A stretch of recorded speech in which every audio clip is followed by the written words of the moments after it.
Shabbat Shalom. Shabbat Shalom. Let's turn to the book of Yaakov, actually get into the text this week. Last week, of course, I did the introduction. Yaakov, James the Just, and chapter 1. And I've found out, many of you may have heard, I don't have the privilege, I do not have the honor of standing here and teaching the book of James, specifically chapter 1, without scathing through and having to actually go through the trials and live it.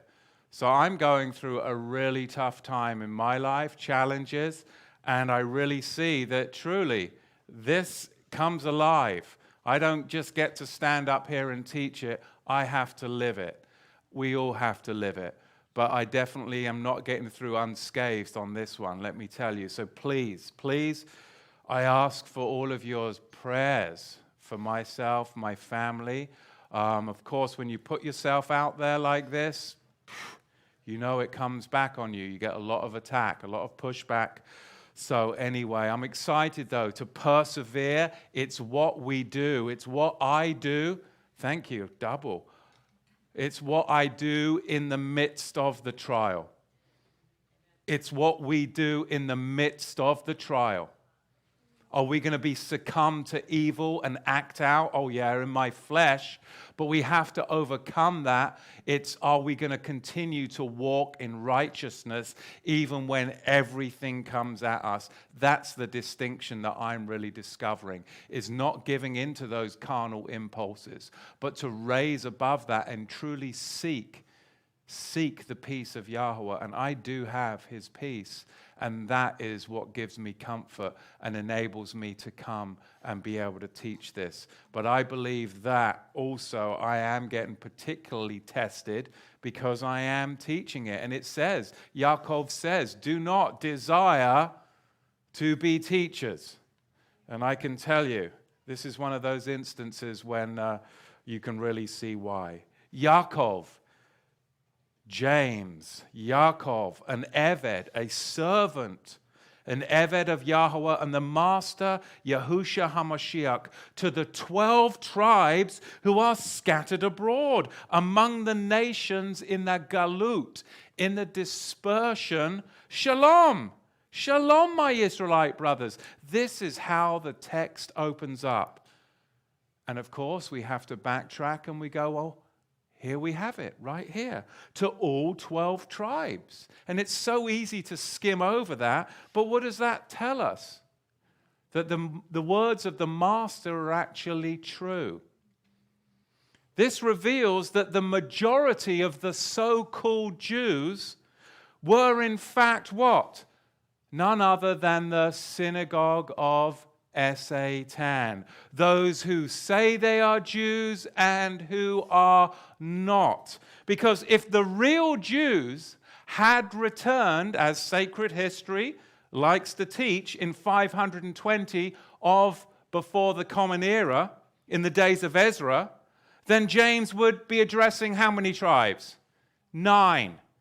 Because apparently Benjamin, Levi, and Judah, they returned back to Israel in 520 of before the Common Era, in the days of Ezra. But that's not the case, is it?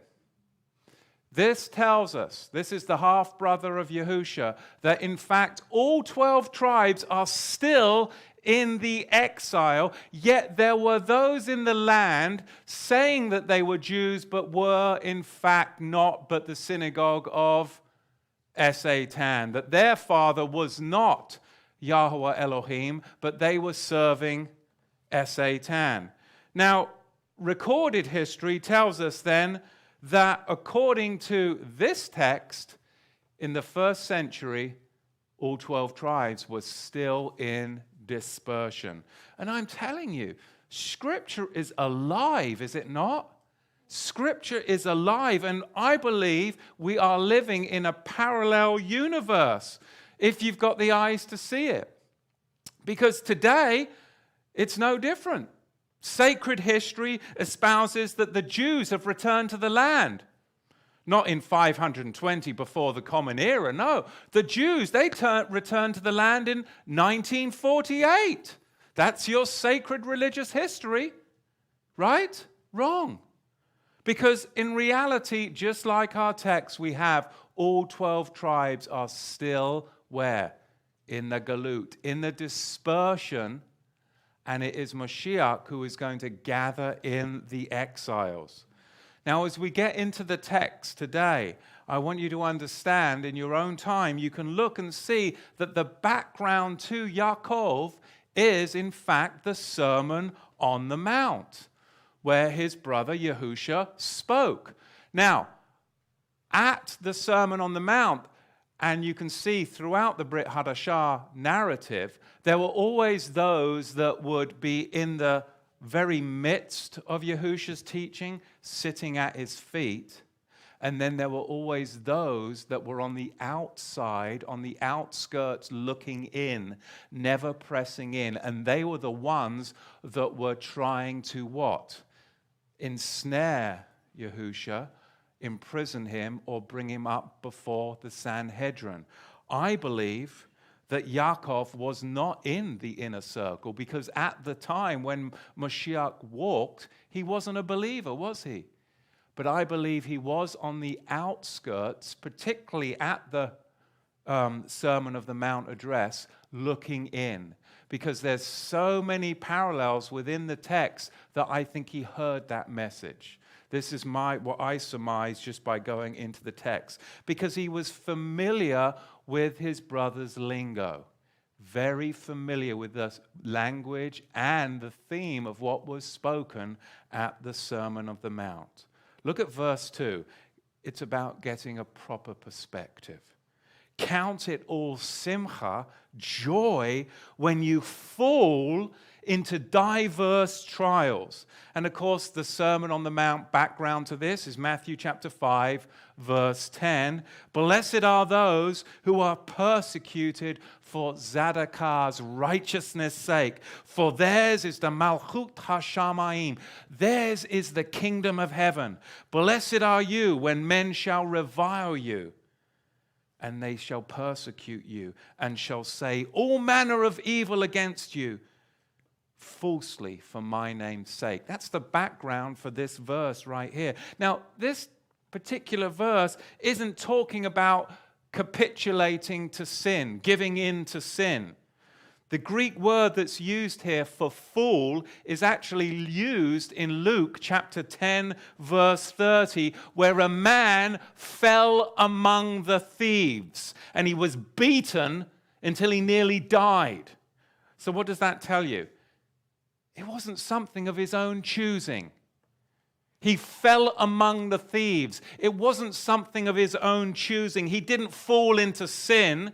He fell into circumstances that were unavoidable, and they were very unexpected. That's what this text is talking about, which is very important, because people will use this as an excuse. Well, I just fell into sin. Well, no, that's not what this Greek word tells us. If you tie it in with Luke chapter 10, verse 30, the man fell in amongst the thieves. It was unexpected and unavoidable. He didn't intend for that to happen. It was falling into a situation of outward trials. Diverse trials in verse 2 is actually speaking to us as the Melchizedek generation, because it's talking of the Joseph generation. Because the Greek word poikilos that's used here for diverse is actually used in the Septuagint in Genesis 37, verse 3, where Joseph's tunic is of poikilos, diverse colors. So look at verse 3 now. We're going to see this begins with 6 basic tests for us to prove our faith. We're going to find there's 6 basic tests for us for proving our faith. Number 1, faith will be tested in response to Yahweh's word. Particularly verse 19 to 27, you'll see that. Number 2, faith will be tested in how it responds to societal gulfs. How do we respond to the differences between people within society? there's rich, there's poor. How does our faith respond to societal goals? Number 3, faith will be tested by its production. Well, is your faith producing works? Or is it not? Number 4, faith will be tested by its exercise of self-control. Self-control. Number 5, faith will be tested by how it interacts with the world. Your reaction to worldliness. And number 6, faith will be tested on how it turns to prayer in all things. Do you turn to prayer when you're tested, or do you run to the government for handouts? I mean, what do you do when you're tested? You see, we're to turn to prayer. 6 things, where we can see the proving and trying of our faith. Our suffering is what tests and purifies our faith. Trials are what stretch and strengthen our faith. It's called the faith. Only the faith is the faith that saves, that will bring us through the trials. For Yaakov, a faith that saves is a faith that does what? It's a faith that produces works. A saving faith is a faith that produces works. A saving faith is a living faith, and it's the faith that purifies us because we are able to go through the trials, and it produces endurance. And that's what I find, is you get endurance, whereas other people will give up. But the more you go through trials and you have the faith to go through it, you know that Yahweh is the Elohim of what? The last minute. Just when you think that you're going to give up and everything's going to break, and then Yahweh comes through and delivers you right at that last plague. Right at that last plague, and you get trained and you have endurance where others would give up. You know that that's your Elohim. You know that that's your Elohim. That's his character. So that you know, if you're serving him, that guess what? You're going to have to go through the trials, and right when you're about to give up, you know that that's when your deliverance is nigh. Because it's happened before, and that's where you get your comfort. That's where I get my comfort.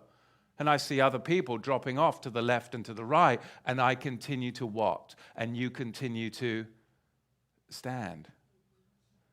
That's all we can do. Stand, and you shall see, Shemot, the glory of Yahuwah. You stand, and that's all you can do. Because you're so weak at that point, you don't even feel like praying. But you can stand, and you stand. It's amazing. It's amazing. So, when we're in the trials, though, we are commanded to ask for one thing. And if we ask for it, he will actually give it to us. And it's chokmah. It's a commandment. If you're in the trial, you are commanded to ask for wisdom. And he will give it to you. It's a promise. He will give it to you. But what is wisdom? What is chokmah? Mishlei, Proverbs, teaches that wisdom isn't mental aptitude, but the patience of righteousness in daily living. Look at verse 3. The 5 virtues of faith. Number 1 is patience. You've got to be patient. Number 2, that patience is going to build endurance. Number 3, that's going to bring fortitude. Number 4, that's going to bring steadfastness. Number 5, perseverance. This is the opposite. This is counterculture. This is everything. This is the antithesis of the 21st century, where everything is instant, now. Oh, well, I'm done then. Right? Forget it then. I need it now. You see, the faith is patience, endurance, fortitude, steadfastness, and perseverance. That is faith. It's not, and I've said it 100 times, microwave faith. It's crock pot faith. Slow cook. It is. Verse 3, knowing this, that the trying, the Greek word here, is dokimion, the trying, dokimion, of your emunah, faith, produces patience, but let patience be perfect. The Greek word here is teleos. It may be a perfect teleos work, that you may be perfect and complete, wanting nothing. And of course, when we look now at verse 4, we can find the background in Matthew chapter 5, verse 48, the Sermon on the Mount. Therefore, become perfect, teleos, even as your Abba, your Father who is in the Shamayim, the heavens, is perfect. So I believe that Yaakov was on the outside listening to his brother at the Sermon on the Mount. He had not yet become a believer, and he was outside with the Pharisees and the Sadducees, and they were like, what is he talking? But he listened and he heard, and now, as a believer, regenerated, he is now speaking what he heard his brother speak all those years before. Teleos, perfect in the Greek. The Hebrew word for perfect is tamin, which is tied directly, listen, it's tied directly to the priesthood, because it's used to speak of the quality of the sacrifices. So now we've got priestly sacrificial language that is being applied to who? The followers of Yahusha, particularly those who are listening to the homily of Yaakov the just, Yaakov the Zaddik. This is amazing. If you bear with the language and you just don't brush over it, this is particularly priestly sacrificial language that is now being applied to believers who are following the Melchizedek, because this Greek word here, teleos or tamin, is used to speak of the quality of the animal sacrifices in the past. But Yaakov is speaking to the Melchizedek priesthood and how they're to be blameless, just as Shaul said to the Romans, live as sacrifices, Romans 12, right? Live as sacrifices. Teleos means to submit to the will of Yahuwah in completion, maturity, perfection. I need to be whole. You need to be undamaged, and we need to be intact. That's what it really means. You can't just pick out a few things in your religious walk and say, well, I'm just going to do that, because that's not what it's talking about. This pertains to attitudes. This pertains to ethics and how we deal with conflict amongst one another. You can't just say, well, that person is complete because they've got a head covering and a long beard, because you're just picking out something from the faith when this is talking about a deeper work, ethics, attitudes, and being able to get along one with another. Verse 5, if any of you lack chokmah, wisdom, let him ask of Yahuwah, who gives to all men liberally, without reproach, and it shall be given to him. Of course, verse 5 has its background in Matthew chapter 7, verse 7. Ask, and it shall be given you. Seek, and you shall find it. Knock, and it shall be open to you.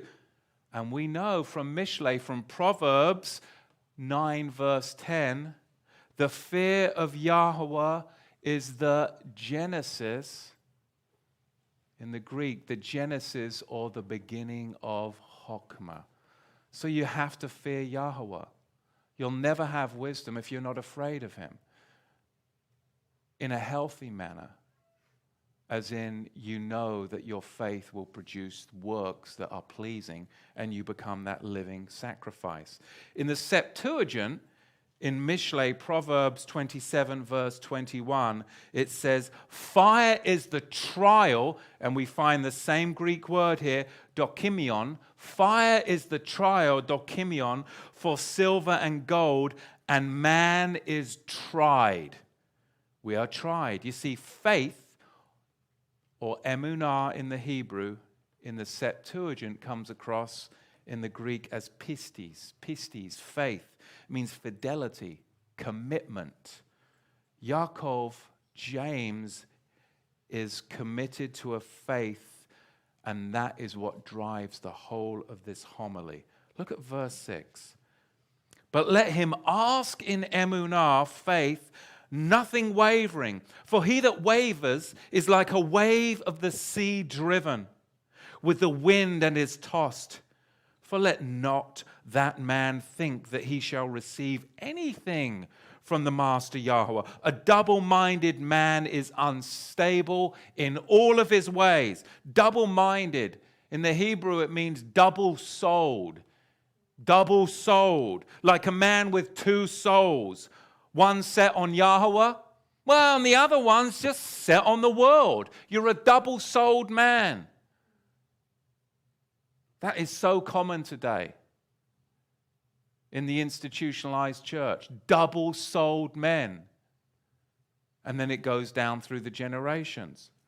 1 Chronicles 12, verse 33, and Psalms 12, verse 2. A man with a heart within a heart. Double-hearted, double-souled. You see? That's not the kind of man that Yahuwah calls us to be.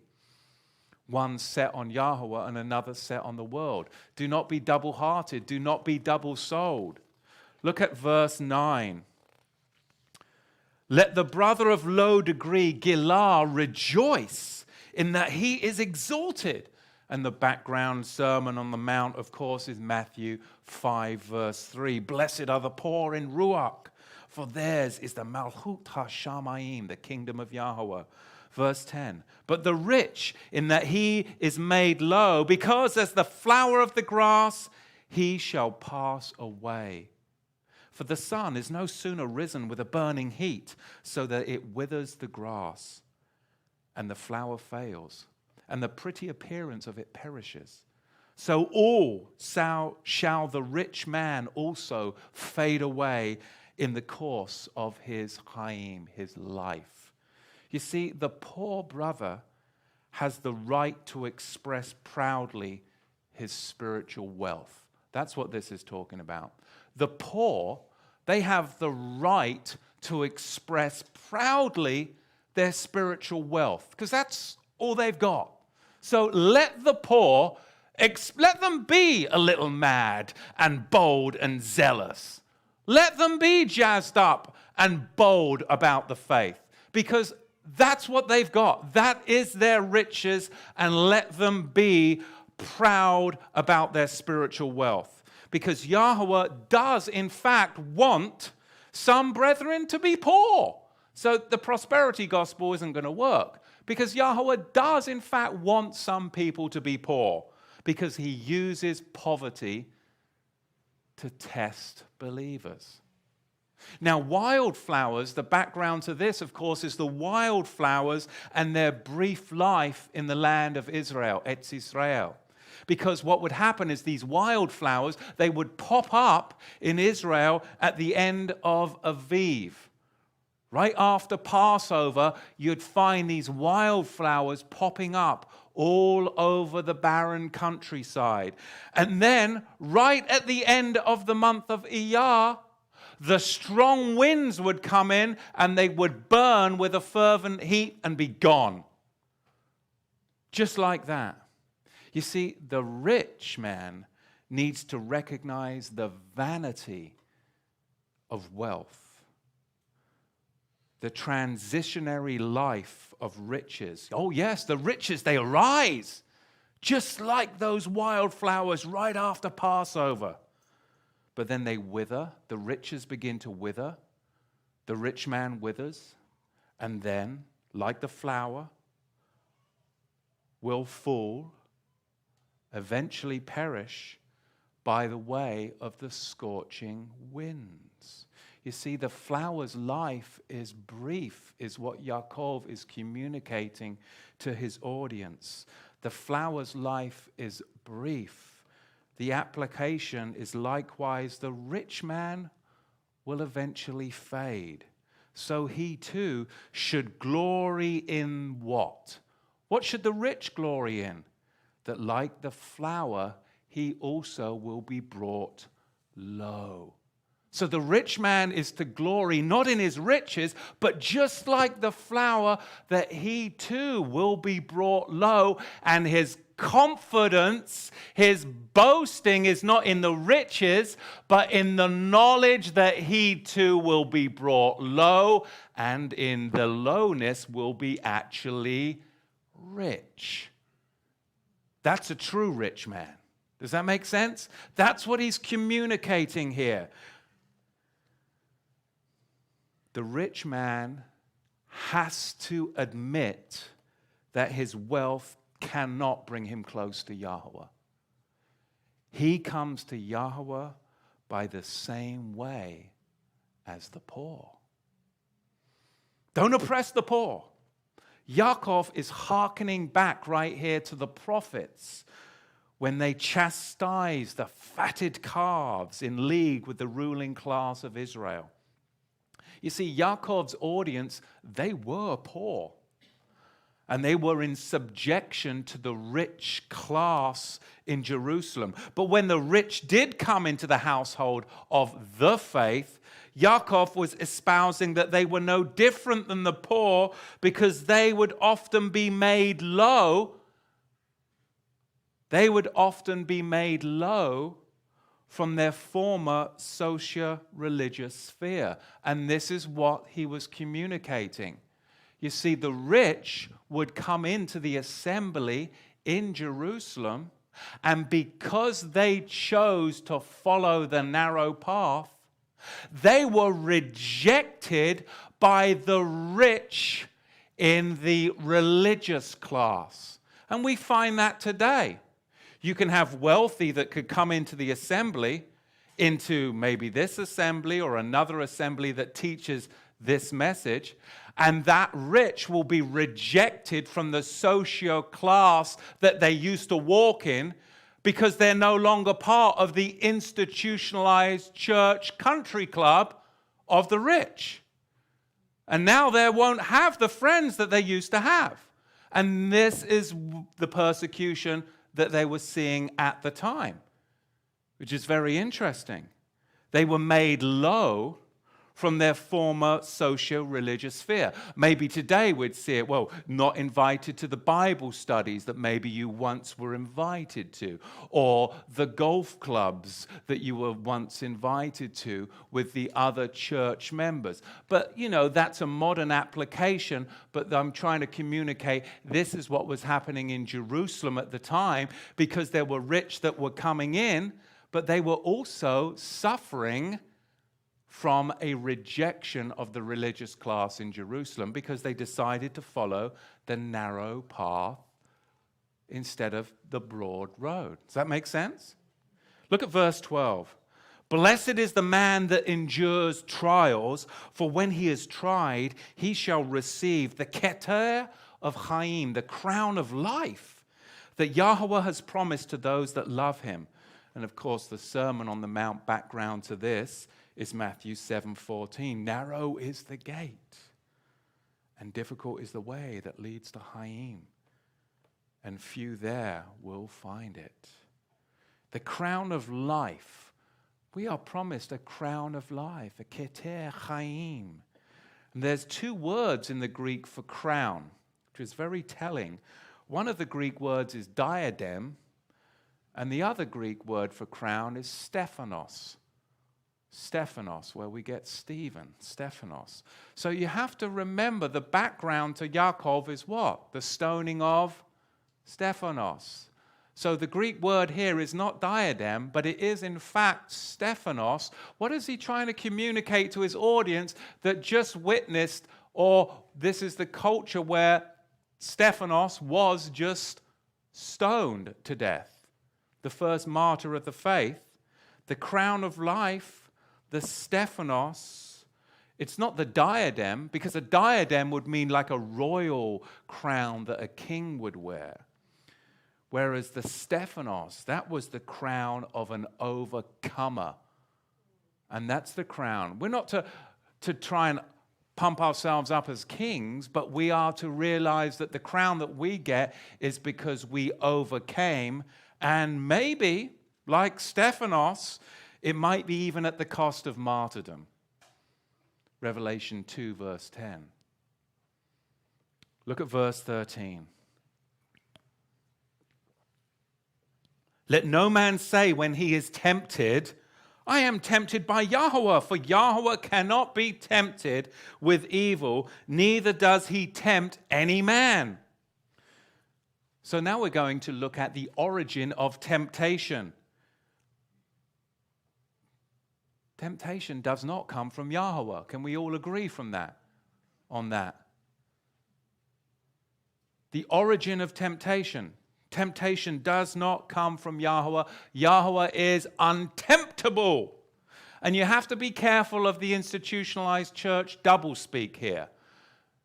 Because in the church, institutionalized, you will hear many a time, well, yes, we believe that Jesus is God. And then they'll take you to Matthew 4, and there might even be a movie called The Temptation of Christ. Well, hang on a minute. What does it just say right here? It says that Elohim is untemptable, right? So what was going on in Matthew 4 if we're talking about the Echad, the plurality of the Echad Elohim? Because the Greek word here for tempt is perezio, which comes from the Hebrew nasar. It's not tempt, it means to test, to attempt, adventure, assay, or prove, as in Genesis chapter 22, verse 1, where Yahweh tried or tested Abraham. Look at verse 14. But every man is tempted when he is drawn away by his own desires and is taken away. Then when desire has conceived, it births sin, and sin, when it is spread, it brings forth death. Do not go astray, my beloved Israelite brothers. Now, drawn away means to be lured by the bait. That's what it literally means, to be lured by the bait. You see, different fish succumb to different bait, right? You see, Satan roams around like a lion trying to find out what kind of bait you like. That's basically what he's trying to do. What is the bait that you like? What tempts you may not tempt you, may not tempt me. So he's looking for the particular bait so he can hook you, the weakness, the carnality that is your particular vice. And he seeks whom he can bait. He knows what bait you desire, so we need to be what? We've got to be vigilant. And we know that we have now this desire, which then conceives, which then brings forth sin, that when it's fully grown brings forth death. This four-stage walk to death. Desire. There's nothing wrong with desiring things, but you then have to watch out that it does not conceive, because then once it conceives, it's going to bring forth sin, which then will bring forth death. We have to stop the spread by fleeing, by making teshuvah, repentance, and by confessing our sins one to another. Sin will lead to Yahweh's discipline, which can actually result in physical death. And there's a family tree. I mean, Yahweh tells us in his attributes that he visits the sins of the fathers to the third and fourth generation. Look at the family tree of sin to the third generation. It's literally a family tree of sin, and the only way that you can overcome it is by cutting it at the root. This is a 3-generational sin. Look at it. Lust is the mother of sin and the grandmother of death. Lust is the mother of sin and the grandmother of death. Lust is the sin nature, is the grandmother, and we see lust is the sin nature, is the grandmother, sin is the mother, and death is the daughter. And the result of sin, the daughter, death. Lust, just like the harlot, entices and seduces those that it desires. And how many believers are led astray concerning the true source of temptation? If you don't understand the source of temptation, then you'll be led away because you've not been convicted on the true source of temptation. I mean, do you know how many times I have heard, whether it's pastors or just people come to me and say, well, the enemy's just out to get me. Or do you know that the enemy did this to me? The enemy did that to me. What? Have you ever heard people say that to you? Yep. It's quite common, isn't it? Well, hang on a minute. Let's back up. They're deceived as to the true source of temptation and their responsibility to it. How about that? Responsibility. Responsibility to it. When they fall, they blame the devil, or worse, say it was Yahweh's plan for them, and they use biblical characters like Joseph, for examples. I mean, come on. Yahweh tests us, yes, but he doesn't solicit us for evil, does he? He does not solicit us for evil. Joseph was thrown in prison for righteousness' sake. Not for falling prey to the progression of sin and the consequences of sin. That's not why Joseph was in prison. So we have to be careful when we pull these abstract biblical characters and try to apply them to our lives, when in reality we need to take responsibility for sinning. And the devil didn't do it to you. You did it to yourself. Because your desires conceived and led to sin that's bringing about death in your life. And if you don't repent, you'll actually die a physical death. You really will. It's actually biblical math. How about that? It's all too easy to blame Satan, demons. Whoa, blame those demons. You can blame people. You can blame the environment. You can blame the circumstance of your birth, your childhood experiences. But reconciliation to Yahweh will never come about until we take full responsibility of our decisions that led to the fall in the first place. How long do you want to remain in bondage? How long do you want to remain in bondage? There's no one else to blame but your desires. Verse 17, every tov, every good gift, and every perfect gift is from above, and it comes down from the Abba of lights, in whom there is no changing or shadow of turning. Of course, this is talking about the celestials. Yahweh will never be eclipsed. His light, it's unvarying. It's consistent. His light is dependable.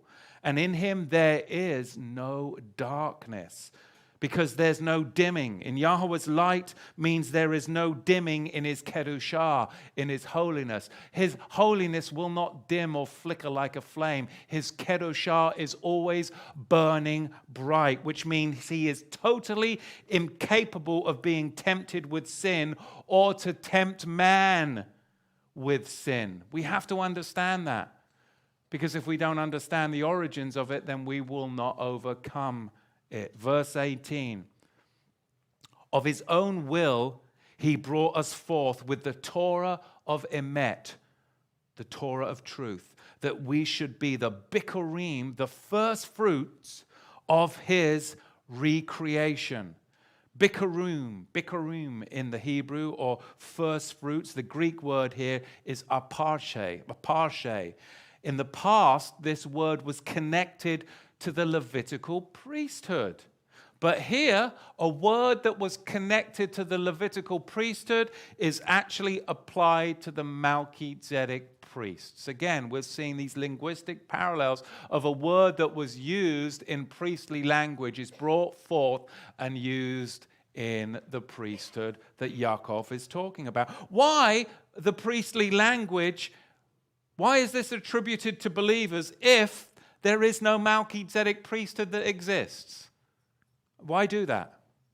Why do that? Why put that in the language if there is no priesthood? Why not use another word? Why is he pulling out priestly language and applying it to believers if there is no priesthood? He is communicating, Yaakov the just, exactly what's going on. This verse, again, is one amongst many that shows that believers in Yahusha, being first fruits, are by extension to be associated with a priestly class and calling.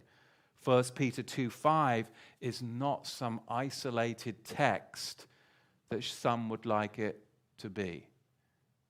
We build and build as we go through, don't we? More and more and more. Look at verse 19. Verse 19.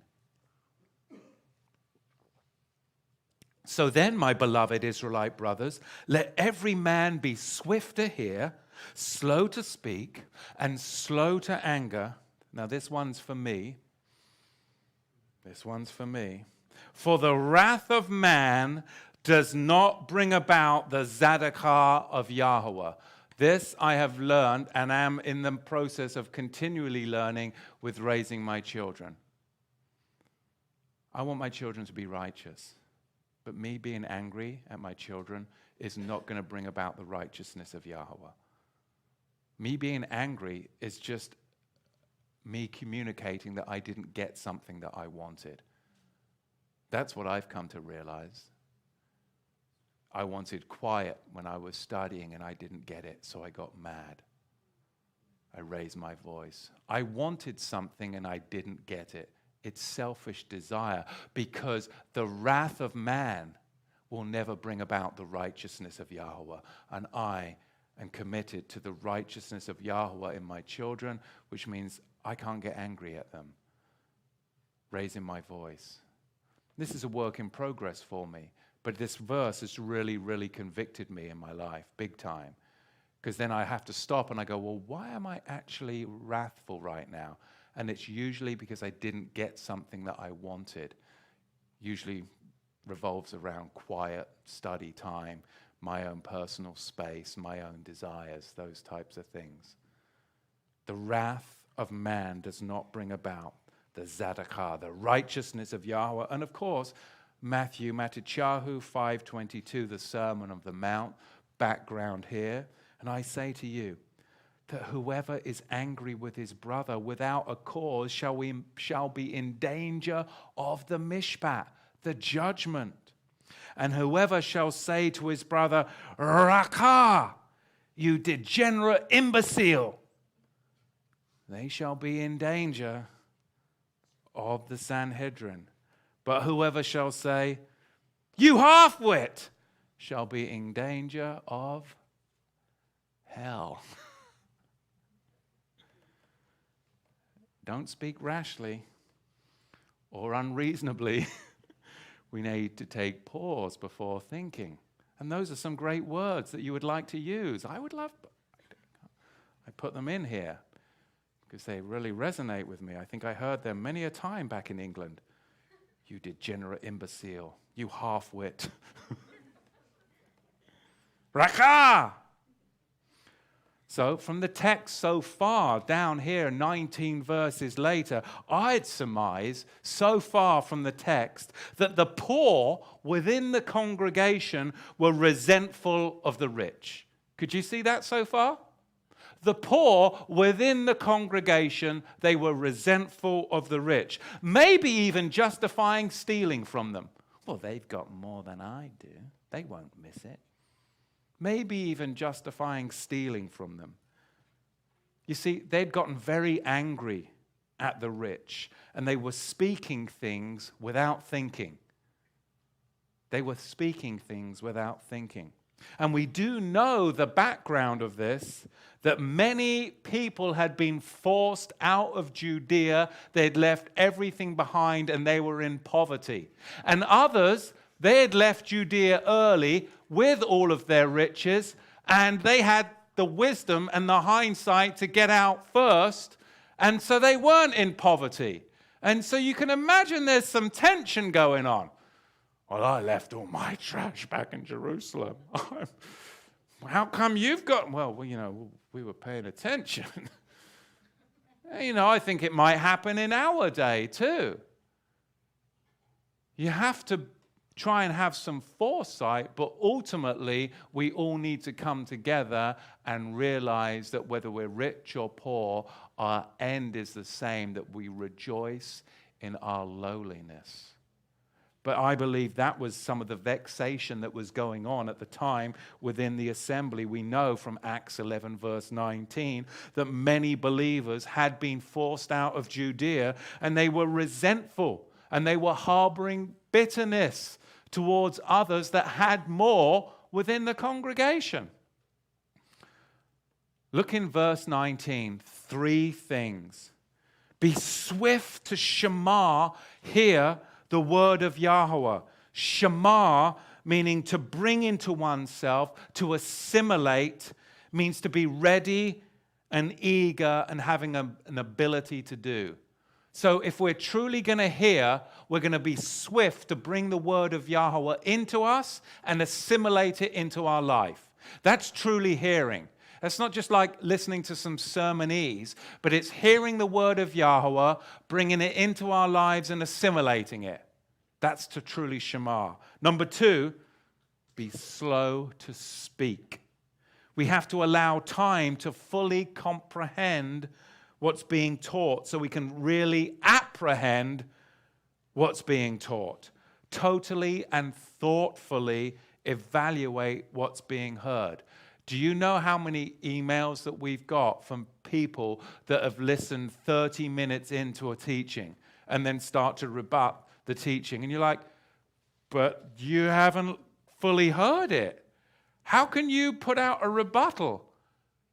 We've been doing this for years, and there's like a 6th edition, a 7th edition. We're now like, and you need to do your due diligence, because right now you're embarrassing yourself, showing that you spoke rashly without fully hearing a matter. And there's a proverb about that. Do your due diligence before you start speaking out about something, because by your words you'll show yourself a fool. Better be silent and others think that you're wise. Number 3, be slow to wrath. How many people become angry and resentful to you or to me when you start showing them verses in the scripture of how Yahuwah has called us to live? How many times have you tried to show people in the Word how Yahuwah has called us to live, and they become angry and resentful of you? Those stuck within the institutionalized church are some of the worst at harboring resentful feelings over the Word and what it actually demands of believers. Right? Some of the worst at harboring bitter feelings when somebody calls attention to the demands of the Word. Because this thing, it actually demands of you. You cannot read it and do nothing with it. It has demands upon you. It truly does. We need to practice these 3 things: being swift to hear, being slow to speak, and slow to wrath, because these 3 things, verse 20, the wrath of man doesn't produce the righteousness of Yahuwah. So, we find so far in these 20 verses, to be righteous is to be slow to wrath, because wrath as a quality, it's not reserved for me. Wrath is not reserved for you. Wrath is reserved solely for Yahuwah. And there's 4 different personality types. 4 different personality types. Number 1, easily angered, easily calmed. That's a man who loses what he gains. Oh yes, you're easily angered, but you're easily calmed. Whatever you gain, you'll lose it. It's like you got holes in your pockets. Number 2, there's a man who's hard to anger, but he's hard to calm. What he loses, he gains. What he loses, he gains. And third, there's a man who's hard to anger and easy to calm. Truly a righteous man. And number 4, there's a man easy to anger and hard to calm. Truly a wicked man. Truly a wicked man. You see, we live in a culture today where it's about psychology. It's not about the Psalms. I mean, read the Psalms. I mean, it's balm to my soul in these times when literally James 1 is my life. How about that? It's not psychology that comforts me, but it is praying the Psalms in the morning. I pray, Yahuwah, that you would rain down vengeance upon thine enemies. I love those verses. I do. And I do pray them like that. Yes, it says it right here. Just going to insert me for that and them for there. But you see, we live in this crazy culture of psychology, of psychosis, don't we?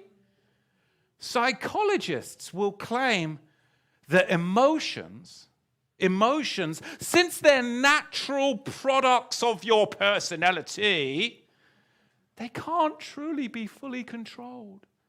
Did you know that, Chuck? That your emotions cannot be fully controlled. They can only be suppressed and ignored. That's what psychologists would say. That your emotions as products of your natural personality, they cannot be controlled. They can only be suppressed or ignored. And why would you want to do that? Don't suppress yourself. Let it all out. Feeling like a woman today, are you? Well, yes, I am. I think I'll use the ladies' loo. I mean, my goodness.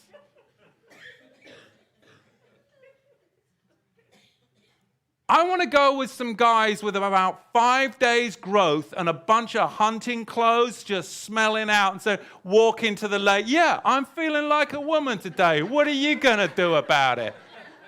I mean, seriously, these are the laws that they're putting in place. You got a problem with that? But the Psalms tell us different, don't they? You see, that I'm being facetious, but you see the result, the insanity, when you follow their reasoning, their psychology, their psychosis to its end. You have this whole loo, bathroom issue. But the Psalms tell us different. Emotions are the product of the whole person, body, spirit, soul, mind. And through the work of the Ruach, the Holy Spirit, we can actually be transformed so as to bring our emotions and senses in line with Yahweh's word. That's amazing. I have literally had my senses come in line with Yahweh's word. Because if you allow the Ruach HaKodesh to regenerate your heart, it will actually permeate the mind and then change the senses. Something that once smelled good to you, when the heart has been regenerated, the senses will now make that smell repulsive. Something that acoustically, that's a big word for me this afternoon, sounded good to you, because there was a conviction in the heart, that noise, that music is an abomination. That is the Psalms, and that is in antithesis to our culture and psychology. We are the ones that witness that the word of Yahuwah transforming the heart can change the mind and the senses. That is the living, powerful, breathing word that I can stand before you without a shadow of doubt in my life and say that Yahusha is risen from the dead and Yahweh is the one true living Elohim, because I've experienced him in my mind, my heart, my senses, and so have you. My smell. I've literally smelt Yahusha, and he smells like showbread. I mean, amazing. We've smelt his presence come in prayer time. And then something that once smelt good to me now is an abominable smell. Isn't that amazing? The Psalms can truly teach you this. Look at verse 21. The prerequisites to receiving the word for discipleship. Therefore, lay aside all filthiness and the multitude of evils, and receive with meekness the implanted word which is able to save your beings. You see, the word of Yahweh is a seed. We must receive that seed.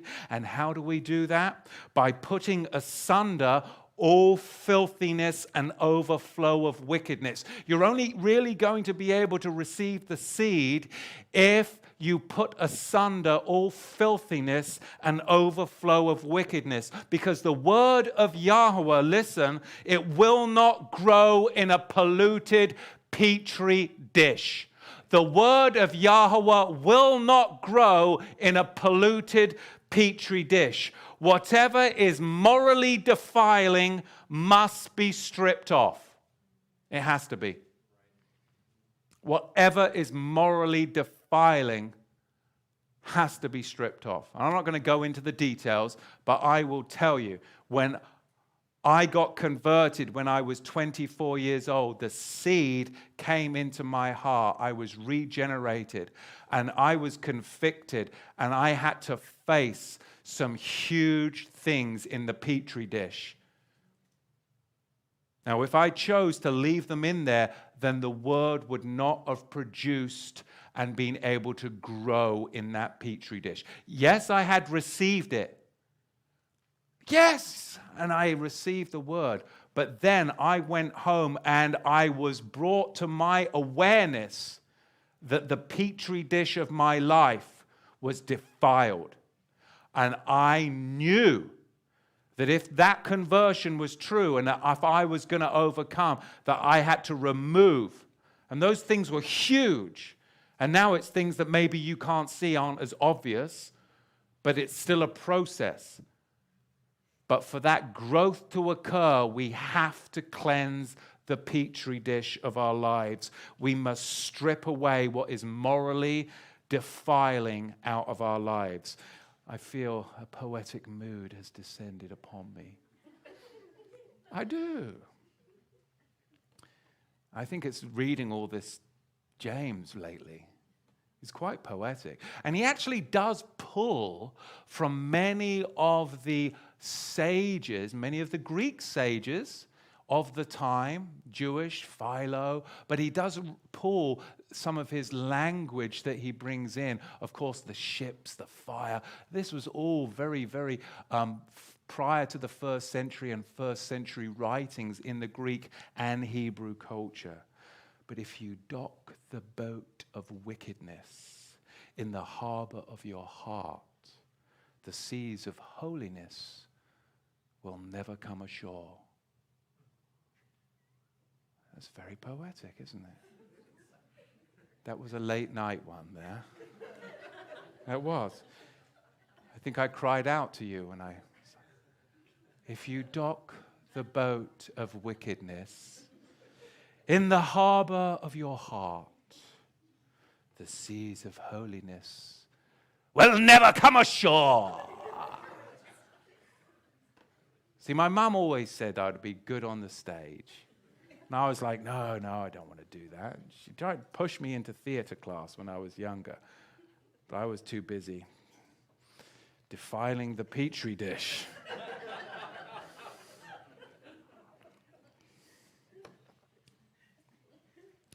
But believers truly, though, in all seriousness, They are called to receive the word of Yahuwah in sense of obeying its commands. If you don't keep the commandments, I've learned this, you can't say that you've received the implanted word. The test of salvation is whether the word was implanted at the instant of initial belief, at regeneration. And then that word becomes rooted in the heart. It's a plant. It becomes rooted in the heart, and then you've got to allow it to grow. But the only way you can allow it to grow is by cleansing what is morally defiling and setting up a culture of holiness in your life that allows the word to grow in your life, giving you and its ability to come into fruition, and the fruition of the word. Not initially, but if you allow it to grow, its end result is what? The saving of your souls. But if you never allowed it to grow to its fullness, are you saved? You see, this is when you look at it agriculturally. Yes, you accept the Lord, and the seed comes into your heart. But now, that's the first stage. Are you going to stay morally defiled? Because that seed will wither and die. Oh, you can now fake it because you'll have a lot of Christianese. You'll be familiar with the Bible. You can fake it to men. And you can recount, well, back here, this happened then. But unless there's this continual introspection of kedushah, holiness, then that word isn't going to grow in you. And if it doesn't grow within you, it cannot reach its goal, which is the saving of your soul. This is agricultural. Isn't that amazing? Receiving the word, then, it isn't enough. You can't say that. Receiving the word isn't enough, is it? It's not enough. See, the lies of Babylon will tell you that it is, but it's not enough. The receiving of the word isn't enough. It must be followed by active obedience and practice. True believers submit to the word's authority, and they comply with all of its requirements. It is our reasonable service. It's our reasonable service, Romans 12. Look at verse 22. But be doers of the Torah and not hearers only, deceiving yourself. And of course, the Sermon on the Mount background, verse 22, is Matthew 7:24. Leave your gift before the altar and go your way. First be reconciled to your brother, and then come and offer your gift. Verse 23, back in our text. For if any be a hearer of the Torah and not a doer, he is like a man beholding his natural face in a mirror, for he sees himself and goes away and immediately forgets what type of man he was. Now we have to understand their mirrors weren't like, our mirrors today. They were, brass things. So you wouldn't see a perfect representation of yourself. It wasn't what we have today. But the mirror would reveal something that could not otherwise be discerned. That's what a mirror does. It reveals something that could not otherwise be discerned. But the hearer only gazes and sees something that requires attention, but he leaves and then he forgets what he saw, right? He leaves and he forgets what he saw. He forgets what manner of man he actually is. He just goes about in a sustained state of imperfection. That's what Yaakov is trying to communicate. Then, guess what? Well, I'm just going to avoid mirrors then, right? Right? Right? Well, don't you be sharing. I'll read it at home alone without anyone around. My own interpretation is just me and Jesus. Because they're going to avoid the mirror. Right? Because the mirror, the word, calls what? Your attention to your imperfections. But the one that walks away from the mirror, he just goes about in a sustained state of imperfection, then avoids mirrors or where mirrors congregate. And after a while, he even forgets that he has any imperfections at all, right? Because you hold yourself to maybe the standard of the culture, the religious culture, not the culture of the word. Natural face in the text here is actually Genesis face in the Greek. He beholds his Genesis face. This is very telling. We need to behold our Genesis face, see our imperfections, and return to our Genesis covenant. Yaakov addressing the Genesis face. In contrast, the doer lays the mirror down. The doer, he looks in the mirror, sees the imperfection, then he lays the mirror down and then starts to really work on the imperfections with two hands, the blackheads and all. Rather than just like, oh, it looks pretty good, put a bit of concealer on that and go. No, he lays the mirror down and gets to work on what they see. That's the doer of the word. They lay the mirror down and they then try to expose. They're like a picker, you know? You know those people that just pick? They're like, oh, right, yes, let's get busy. Hang on, yep. And then that's what they're like. They are on it. Yep, there's the one people. Oh, for crying out loud. Let's get the steamer towel out. And I mean, they're truly. But that's what we're supposed to be like. Sorry, but no, that's gross, but it's true. They lay the mirror down two-handed to go at the imperfections because they're trying to expose all of their blemishes so that they can address those blemishes through the word. And how do you address those blemishes through the word? Look what it says. He looks into the perfect law, the law of liberty. So then that raises the question, of course, what is the law of liberty? It's a good question, I think.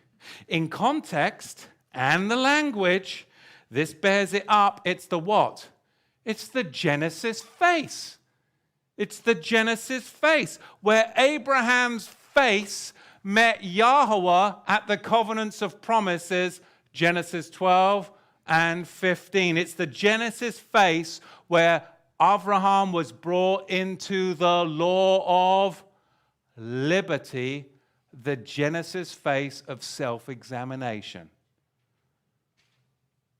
The word of Yahuwah is the Genesis mirror that shows the Genesis face that leads you back to the Genesis law of liberty. The Melchizedek covenant adherents are the doers of the word because they examine their Genesis face. And this is what the text says. Natural face is Genesis face in the Septuagint. Look at verse 25. But whoever looks into the perfect law of liberty. You have to ask yourself the question. Did the Levites live within the perfect law of liberty and freedom? Or were there severe restrictions placed upon the priesthood and the people? It goes without saying.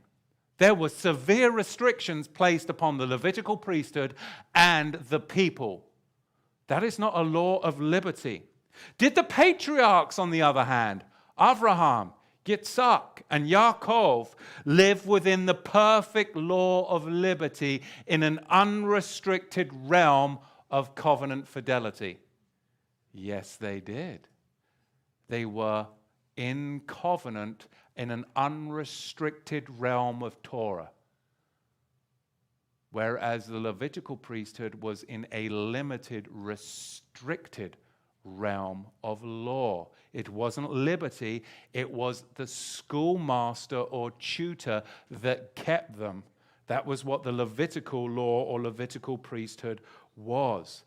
And continues in it, he will not be a forgetful hearer, but a doer of the mitzvot. This man shall be blessed in all his mitzvot.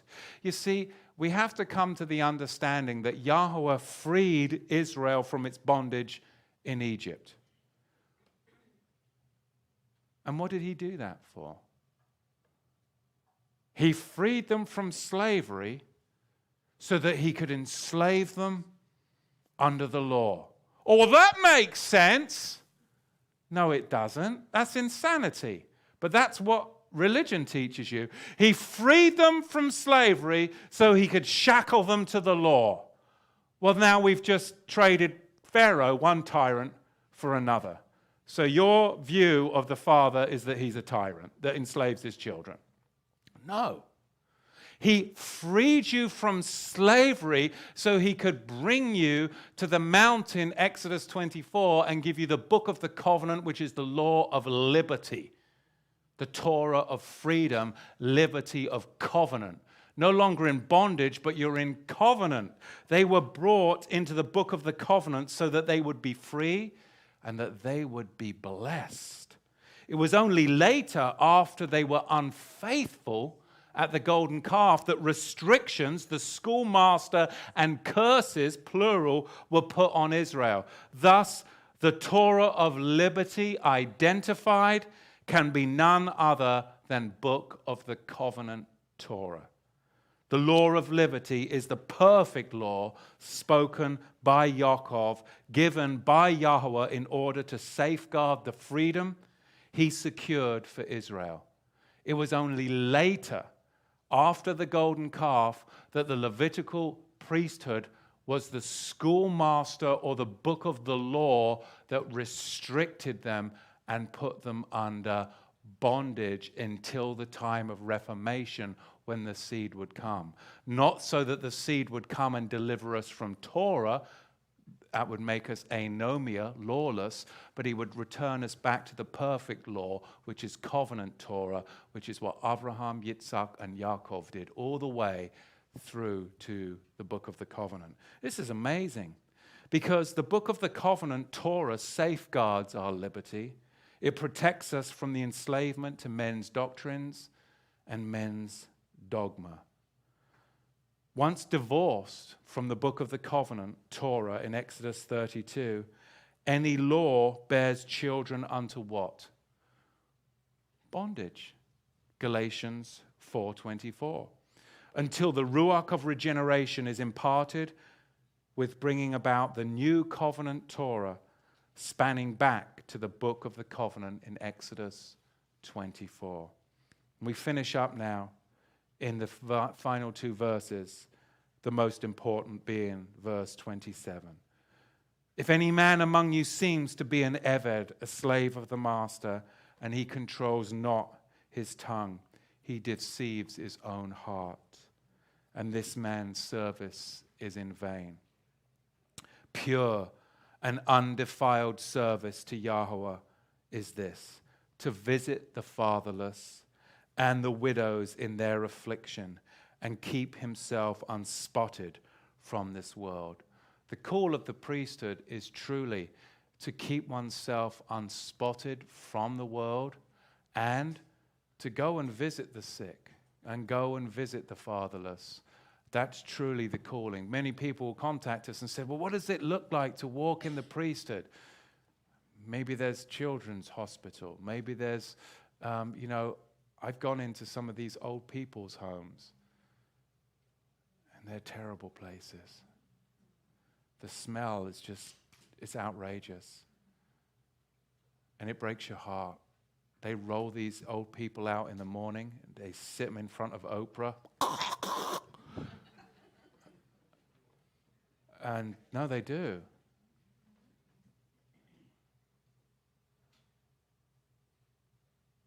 That's what we need to be doing. That's the call, visiting those. This is the true call. Pure and undefiled service to Yahweh is this, to visit the fatherless and the widows in their affliction and keep himself unspotted from the world. That's the deep work, isn't it? Questions, comments, Brother Steve in the back? No? Good, excellent. Well, Yahweh, we thank you so much as we go through the homily of Yaakov, the homily of James. Abba, that you would change, transform, and permeate our lives, Abba, as your word takes root in our heart, that, Abba, it would now cause us to cleanse ourselves morally and spiritually to enable the growth of your word, that, Abba, that it would bring about the fruition of saving our souls. We thank you, Abba, for this time. We thank you for what you are doing and have done, past, present, and what you will do future. In Yahusha's mighty name. Amen. Amen.